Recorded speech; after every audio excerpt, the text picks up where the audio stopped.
In unsurprising fashion, PFF continues to absolutely embarrass themselves. It's pathetic. The website recently released an NFL coaches ranking, and Steelers head coach Mike Tomlin was not in the top 5, not in the top 10.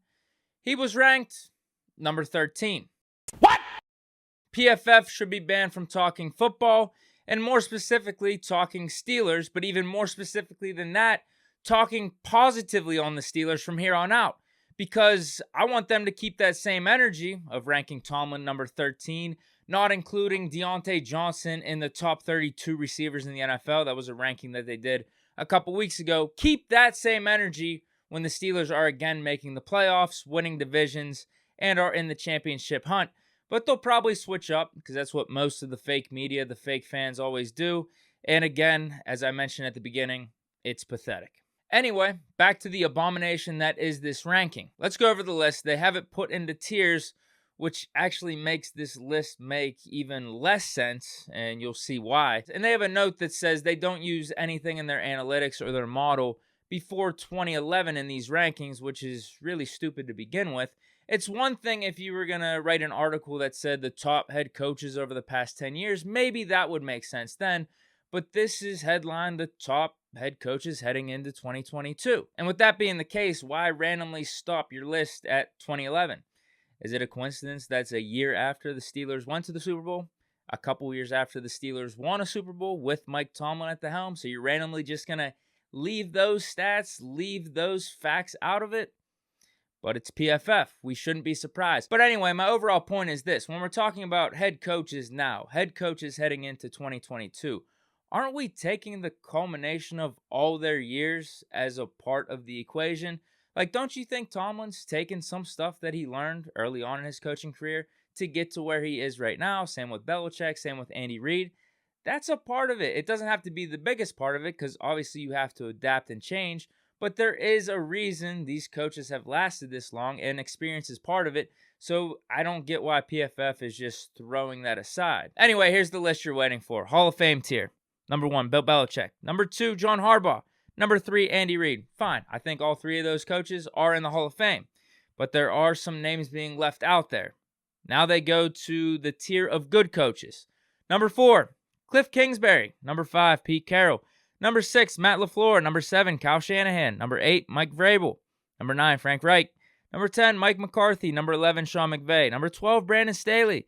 Number 13, Mike Tomlin. So first, aside from Mike Tomlin, when your list has the young genius of a head coach in Sean McVay, who has gone to 2 Super Bowls in the last 4 or 5 years, at 11, below Mike McCarthy, below his NFC West counterparts in Cliff Kingsbury and Kyle Shanahan, who he beat en route to winning a Super Bowl championship last season, at 11. Again, they have him at 11.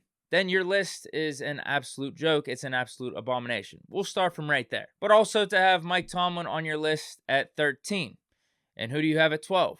A guy named Brandon Staley, who has coached 1 season in the NFL, 1 whole season. And what was his record? 9-8. Missed the playoffs. Mike Tomlin last season, 9-7-1. Made the playoffs. So just based off that right there, based off that information right there, shouldn't Mike Tomlin at least be ahead of Brandon Staley? At least put him at 12. God damn, man. And don't forget, the Steelers last year had a really shitty offensive line, had the worst rush defense in the NFL, but somehow we made the playoffs. We made the playoffs. I got to give credit to Ben, but also I think you got to give credit to Tomlin too. No losing seasons in his NFL coaching career, multiple division titles, making the playoffs year in, year out. I mean, I don't know. I don't understand this list. I really don't. It's an abomination. I don't know how many times I got to say it. But let's also look at some of the other coaches that they have above Tomlin. Cliff Kingsbury hasn't done shit. Pete Carroll, see what happens when he loses rust. See what happened with Tomlin and the Steelers team whenever we lost Ben in 2019 with Mason, Duck. Still went 8-8, was in the playoff hunt. Staley, we already talked about him. Mike McCarthy, Reich, no. Mike Vrabel, all right, I could accept that. I think he's in the conversation. Mike Vrabel, I think, is a pretty good coach. Shanahan, no. LaFleur, no. Pete Carroll, we already talked about that. No. Kingsbury. None of these dudes deserve to be ranked over Tomlin in a list that has to do with head coaches. I'm sorry. In my opinion, you put Tomlin in the top 5, maybe have him either 3 or 4. I'd put him over Harbaugh. Maybe it's a case between him and Sean McVay. McVay has had some more recent success, so I would understand that. But then, yeah, Harbaugh at 5. At 6, put Vrabel. And from there, you have the rest of your list. Rank them accordingly. I think you got to have Doug Peterson in the top 10, though. Super Bowl, 5-6 years ago with Philly? With a backup at quarterback, too? I think he deserves some more respect. It's just stupid. I don't really care to go over the stats, the records, all that bullshit. There's a reason Tomlin has been an NFL coach over the last 15 years.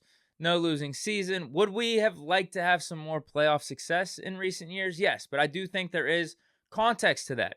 Did Tomlin fumble the game away in the 2015 playoff game against Denver as we were about to win it? We had it all but locked up. Is that Tomlin's fault? Is it his fault that AB, Le'Veon Bell, D'Angelo Williams suffered very untimely injuries going into critical playoff games? Was it his fault Martavis Bryant was suspended for a full year and was going to be a critical part of that offense and was not available for those playoffs?